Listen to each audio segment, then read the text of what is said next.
And in Srimad Bhagavatam, we have got this information that the tattva, that the absolute truth is realized in three visions. Brahmeti, Paramatmeti, Bhagavaniti Sabdate. Brahma means impersonal absolute truth, and Paramatma means super soul, and Bhagavan means the supreme personality of God. That supreme personality of Godhead is Krishna. You will find in the Srimad Bhagavatam, Krishnastu Bhagavan Swayam. There are descriptions of different manifestation of Vishnu or God, because God expands himself in various ways. We are also expansion of God.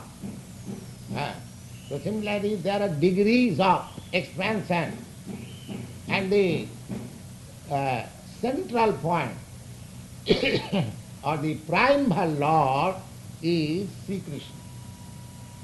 We have got evidences from various Vedic literature that Sri Krishna is the supreme personality of God. The Bhagavad confirms Ete Changsakala Punsha Krishnastu Bhagavan Sam, that there is a list of incarnation of Godhead.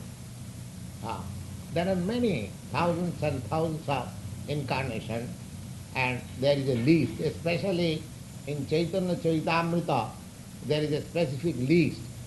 Now, after giving that list, the conclusion is made that Ete Changsakala Purusha Krishnastu Bhagavansa. Now, we have given the list, the author of the Srimad Bhagavat.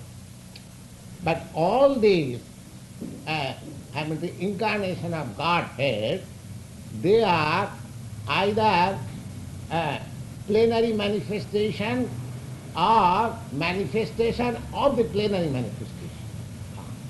Like Ete Changsa. Angsa means plenary manifestation, and Kala means manifestation of the plenary manifestation. So, the conclusion in the Srimad Bhagavatam is that this name Kṛṣṇa, which is given here, because Kṛṣṇa also appeared, he proclaimed himself that that jada jada hi dharmasya glani bhavati bharata tadatmanam srijamaham. So he is accepted as the original supreme personality of God. Similarly, in Brahma Samhita, another Vedic literature, that is also confirmed that Ishara Parama Kṛṣṇa Satchidananda Vigraha Anadi Radi Govinda Sarva Karana Karanam. There are many gods. Many gods means in one sense we are also God. God means controller, that's all. God, the literally meaning of God, this word, is controller, Ishara. So every one of us has some controlling capacity. Everyone. Either we control the family, I control the office, we control the state, we control the municipality, or so on, so on. Everyone is a controller. But nobody is the supreme controller. Similarly, if you go on, make your progress, then you come to the Brahma. Brahma is the controller of this whole universe. And there are many innumerable universes and innumerable Brahma also. And their controller is the Garbhodasai Vishnu. And the Garbhodasai Vishnu is controlled by Mahavishnu. And Mahavishnu is controlled by Sankarshan. And Sankarshan is controlled by Narayan. And Narayan is controlled by Vasudev. And Vasudev is controlled by Baladev. And Baladev is controlled by Kṛṣṇa. Therefore, you will find in the Bhagavad-gita that Krishna says, Matta paratara nannadasti kinchit dhananjaya. My dear Arjuna, there is nobody greater than me. And Arjuna also accepted that you are asamortha. Nobody is equal to you and nobody is greater than you. And our Goswamis in Vrindavan, there were 6 Goswamis. They are very good scholars, especially Jiva Goswami.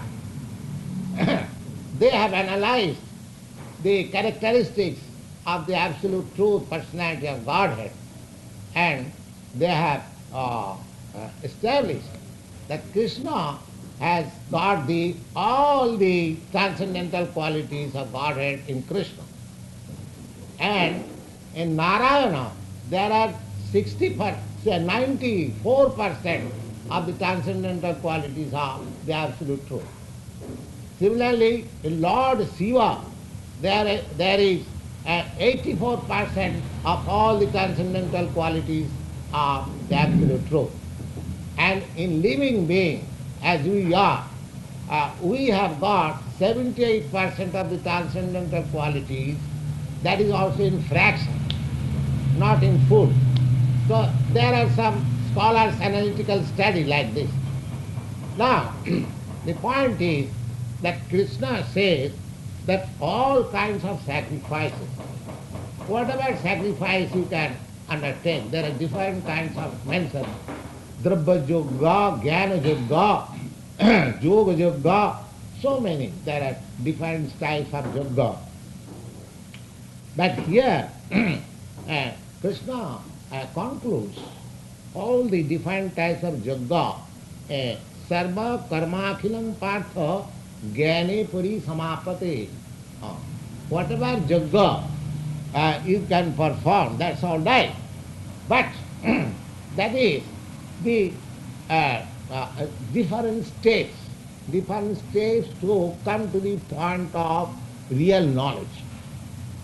Just like you have got your Empire State Building here, and then 2-story building.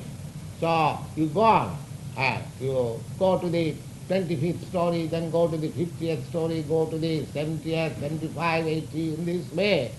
Unless you reach that 102nd story, that is not a perfect progress. That is also progress. Suppose if you have gone to the 85th story, that is also progress from the downwards. That's all right. But the highest perfection of knowledge is, so far we studied from the Bhagavad-gita, it is said, Bahunam janmanamante jnanavan amanga prapaddate. Bahunam janmanamante. Bahunam means after many births of culturing knowledge. When he comes to the real knowledge, the summit knowledge, Bahunam janmanamante jnanavan, not the fools, but jnanavan. He especially mentions jnanavan. Jnanavan, Manga Prapaddati. Jnanavan, the sign is that the Jnanavan surrenders unto the Supreme Lord Krishna. That is the highest stage of knowledge. Either you take it, grant it, just like Arjuna was advised by Krishna, Sarva dharman parityajya, mam ekam saranam braja. You give up, because you are my very confidential friend. Therefore, I say unto you that you don't bother with anything else. Just surrender unto me. This is the most confidence. So, in all points of view, if you make an analytical study of the Vedic literature, the ultimate summit knowledge is to surrender unto Krishna. Bahunam janmanamante jnanavan manga prapaddate vasudeva sarvamiti sa mahatma sudurlabha. And what kind of surrender? The surrender means full knowledge. After scrutinizing, studying all the process of self-realization or transcendental realization, when one comes to the perfectional point, he understands that Vasudeva Sarvam. Vasudeva, Krishna is everything. As it is conferred in the Brahma Samhita, that Ishvara Parama Krishna Sachidananda Vigraha Anadi Radi Govinda Sarva Karana Karana. Sarva Karana Karana means a cause of all causes.